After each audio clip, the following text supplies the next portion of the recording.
Combien de temps encore allez-vous combattre contre Dieu? Nous, chrétiens, enfants de Dieu. Nous faisons notre possible pour vous amener à la connaissance de la grâce de Dieu, manifestée en Jésus-Christ, et malgré tous nos efforts, nous sommes parfois las du résultat, à cause de la dureté de vos cœurs. Bien sûr, nous sommes appelés à persévérer dans l'œuvre de Dieu, mais parfois on aimerait bien voir le fruit de notre travail, on aimerait bien voir notre utilité dans les mains habiles du Créateur.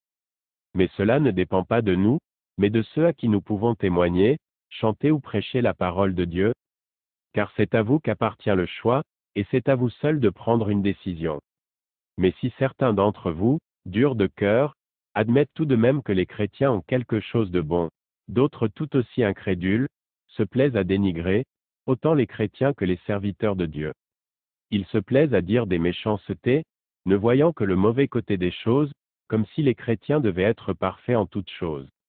Et bien que ce soit à cela que nous sommes appelés, à vivre et à marcher dans la sanctification, cela ne signifie pas que nous devons être des êtres parfaits ici-bas, mais que malgré toutes les circonstances de notre vie, nous devons toujours nous référer à la parole de Dieu.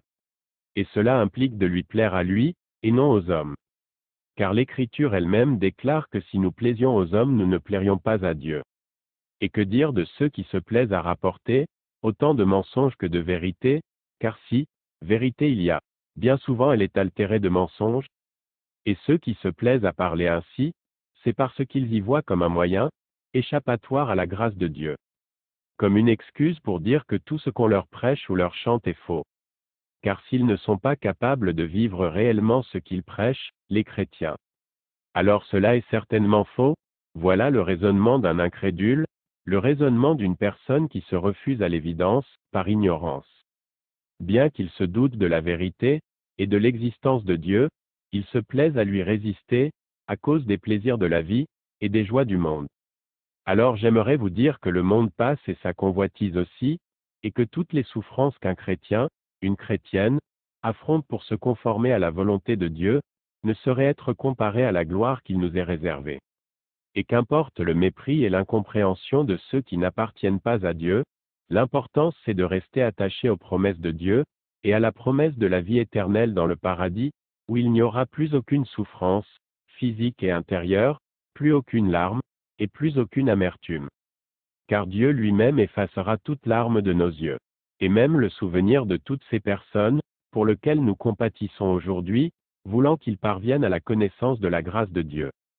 Même le souvenir de tous ces gens ne sera plus, voilà pourquoi il est tant important d'avoir un témoignage honorable, et de travailler de tout son cœur à l'œuvre de Dieu, afin d'en arracher le plus grand nombre, en leur faisant connaître la vérité. Jésus a dit, « Je suis le chemin, la vérité et la vie. Vous connaîtrez la vérité et la vérité vous affranchira. » Si vous posez la question, de quoi avons-nous besoin d'être affranchis? Et de quoi sommes-nous les esclaves, pour que nous ayons besoin d'être affranchis? Eh bien tout simplement du péché. Car le péché rend esclaves en nous dominant. Car là, où nous croyons libres de faire ce que nous aimons, nous ne pouvons plus reprendre le contrôle sur toutes ces choses.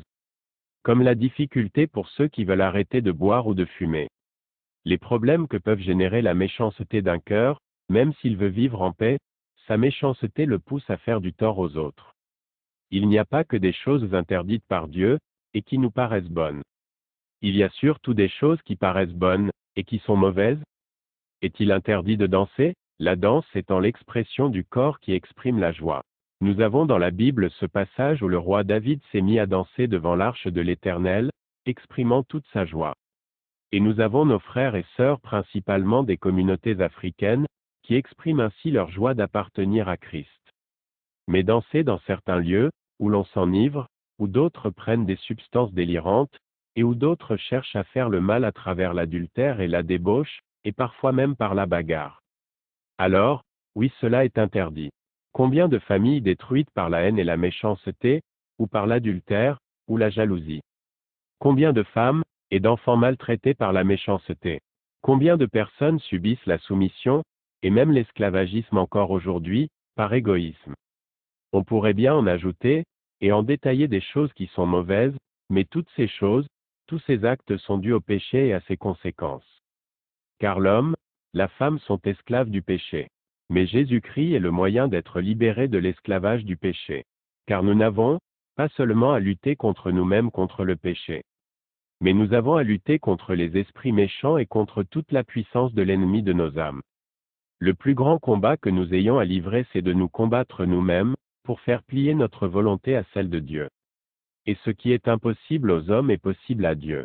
Ce qui est difficile à la chair, devient possible par l'Esprit. Et si, aujourd'hui nous sommes accusés, nous chrétiens, enfants de Dieu. Sachez une chose. Nous sommes plus que vainqueurs par le sang de Jésus-Christ. Et si nous avons des faiblesses sur la terre, si nous sommes tentés, éprouvés, et persécutés, nous avons auprès du Père, un avocat qui compatit à toutes nos faiblesses, Jésus-Christ. Alors j'aimerais vous dire ceci. Si, comme le déclare l'Écriture, les chrétiens se sauvent avec peine et difficulté, que deviendront tous ceux qui refusent la grâce de Dieu?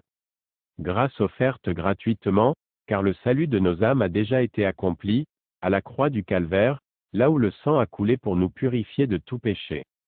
Mais si vous n'avez pas le courage de vous combattre vous-même, pour sauver votre vie, alors nous chrétiens, enfants de Dieu, nous continuerons le combat.